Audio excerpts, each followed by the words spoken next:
business I'd steer clear of. Let's have this conversation because this is a really important conversation. And Bobby and I talk about this all the time.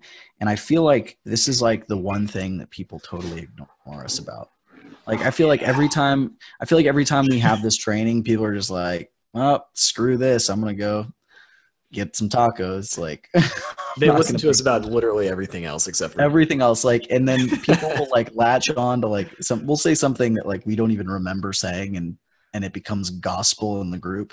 And then like the most important thing that we say, everybody's like, I'm going to ignore that. So yes, there are easy clients and there are hard clients. Oh yeah. You want easy clients. Okay. You don't want the business that, like I remember driving to College Station, I drove by this the other day. So like, I remember driving back to school and there was like a cattle, like artificial insemination business. It was like on the side of the road. So it was like a cattle breeding business. Oh no. You don't want to run leads for that business. Like it's not going to work. Right. But for some reason, go find a gym.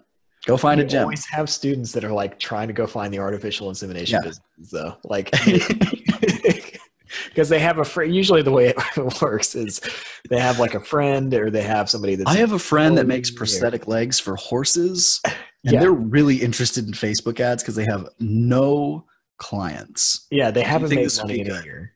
No, don't do it. There's always, you're always going to come across those. Avoid everything with large animals. You're always going to come across like weirder businesses. We want you to stick to the normal brick and mortar businesses that everybody uses: gyms, chiropractors, dentists, real estate agents. Like we want you to stick to the very normal businesses. For one, it's going to be easier to provide results for them, right?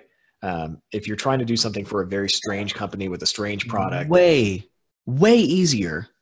Yeah, like, let's be real about it.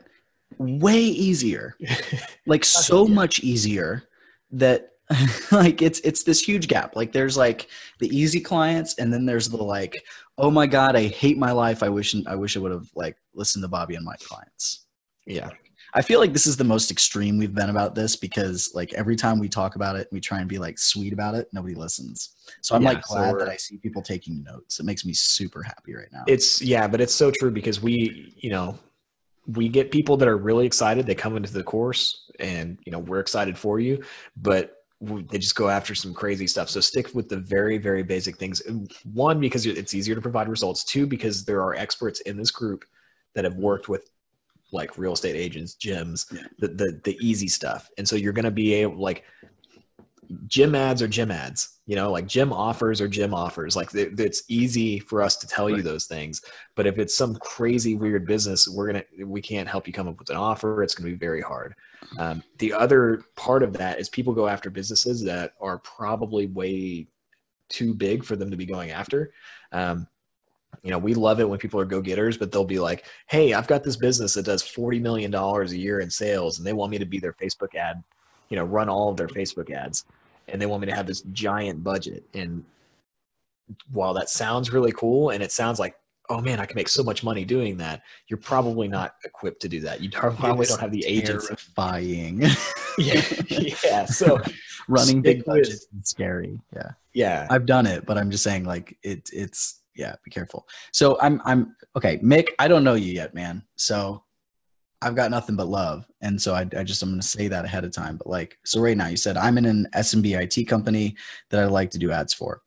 So first off, it's a whole bunch of letters that I don't know what they stand for.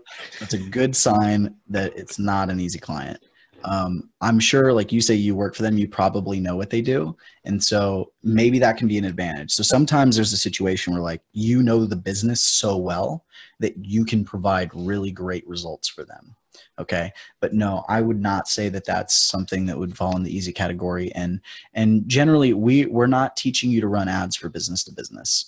Business to business is very difficult, and business to business, when you are a contractor like us, like you're providing a service, like a freelance type service, like copywriting or ad management or social media management or whatever, like that kind of stuff. When you're providing that kind of service for other businesses, ads can work for that.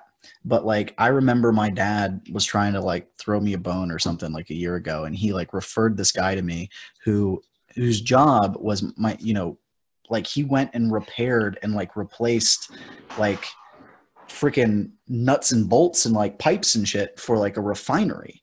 And like, he was like, yeah, I want to use Facebook ads to like get more people to like hire my business to like come replace their old rusty pipes. I'm like, dude, like, who are we going to target on Facebook for that?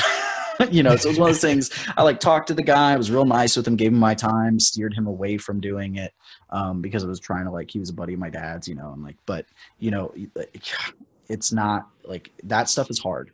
Right. And so, I do some business to business stuff. I have some clients where we even do that are in that coaching consulting space where they're teaching online business owners how to do whatever. And that's easier to do with Facebook ads, and it's still incredibly difficult. And those are the clients that every now and then Bobby messages me one day and I'm like, I'm going to kill everyone. Today is not the day. Today, let's just keep it easy because I'm about to murder. Right. And so it can be a headache. So I want to talk about these easy client things because there's a couple reasons behind this, and we'll tell you what we think the easy ones are. The first thing is that this is a side hustle. This is not a job, right? So make it easy on yourself. The point is, how much money can I make in as little time as possible, like in my free time? The second thing is, if you do want to make this a full-time gig and you want to make good money from it, you have two paths. You can get very specialized and you can do the big stuff and figure all of that out and get enormous fees from a single client and only have a handful of clients. And that's totally cool. And you can do that. But if you're going to do that, you're going to have to get some sort of connection, or you're going to have to go do an internship, or you're going to have to go work with some media company that's working with those big companies and get that experience. Okay. I've got a friend that does that, and it's awesome. And he makes bank, and he's got like 2 or 3 clients, and it's really cool. But you got to go learn how to do that.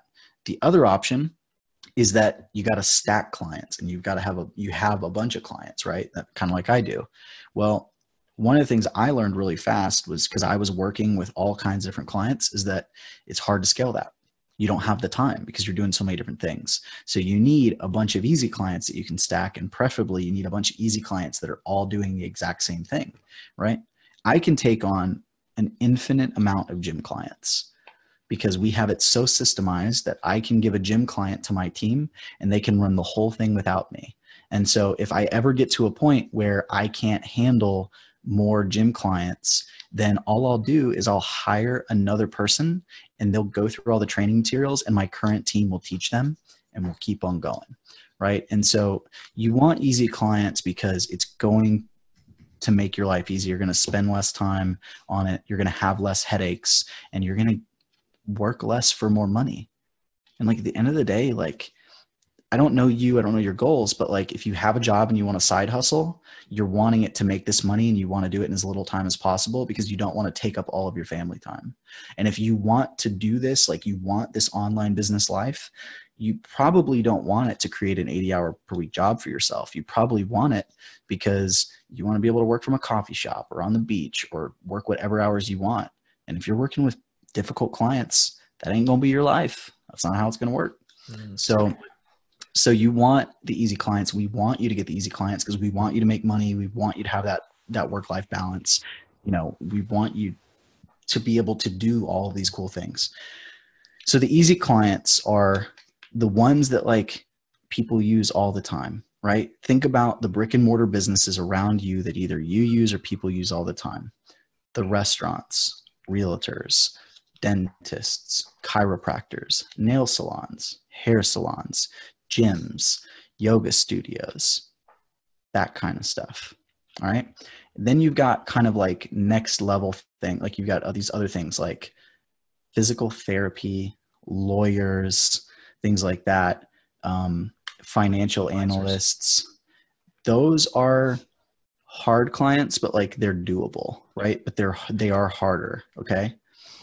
Then you've got stuff that's things like garage door repair, roof replacement, things like that, and things like that. Those are difficult, because, or like home remodeling, right? You want a new kitchen. that kind of stuff. Those are difficult because not everybody needs those, right? You can blanket target everybody in your town, and most of them want to be less fat. Most of us aren't happy with how we look and feel, and we want to get fit, right? So that's easy.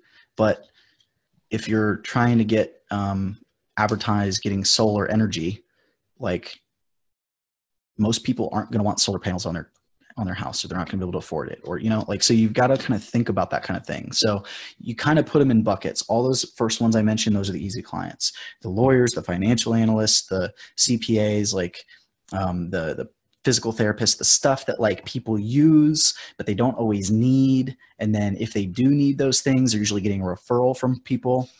Those are a little harder, right? Yeah. And then the ones that are things like, I need a new garage door, I need a new roof, I'm remodeling, that kind of stuff that most people don't need, or if they need it one time. Or something even like a plumber. Everybody probably needs a plumber, probably uses a plumber, but when you need a plumber, it's not when you're getting targeted with the Facebook ad, right? If you're working with a plumber needs Google ads because they need search traffic. They need people that are saying, oh my God, my pipe exploded. And they're Googling, help fix my pipe that exploded, right? Mm-hmm. So that's a good point. If that's probably, I'm going to have Bobby, remind me tomorrow, I'm going to have the girls trim that section, this whole section out of the training, and we're just going to post it in the group, because I think this is like the most important thing we can teach people is the easy clients versus hard clients. Yeah, it'll save everybody time. And you got to think too, like, Facebook is not the place to sell high ticket items to a relatively cold audience. Like that's just not the way Facebook works. So, if you think super expensive, whatever product or service or whatever, it's probably going to be kind of hard to sell on Facebook and generate more. If you want to know like what's a good business, think about Groupon, right? But with the caveat of, think about Groupon, but think about the things that people would see the coupon and go, I'm going to buy that and use it now. Not the things like, save on your next plumbing incident, right? Like you might some of those things like the plumbing or the like the home repair kind of stuff. You might see some of that stuff on Groupon, but that's still not the kind of thing. But a lot of time, and that's a great way. You want to figure out like what's a good offer, just go swipe through Groupon in your niche. See what offers they're using, Yeah, we're just trying to save you guys time. We've just watched for the last year, we've just seen enough people try things that don't work. We're like, okay, focus on the easy things, because that's going to get you the quick wins, and that's going to make you quick money. And that's the whole point. Again, make money. So, I think that for everybody, because when I started my marketing business, I was like, I want the biggest client. I actually talked to a scaffolding manufacturer that was international, and I went to a meeting, and I thought that I was going to do their social media marketing or something. I can't remember what it was. I was totally unqualified. Had I gotten that gig, I would have been totally screwed. But I was like, I saw the dollar signs, and I was like, oh man, I can make so much money. You're going to make more money faster by stacking smaller clients. That's just the reality. Going for big clients, starting out, it's going to be hard. So stack smaller clients. That's how you're going to make money. And it adds up. You charge $1,000 a client or $1,500 a client. I mean, think about that. Like when you get comfortable to where you're charging $1,500 a client, if you go and you have 3 clients, $1,500 per month, that's a lot of money.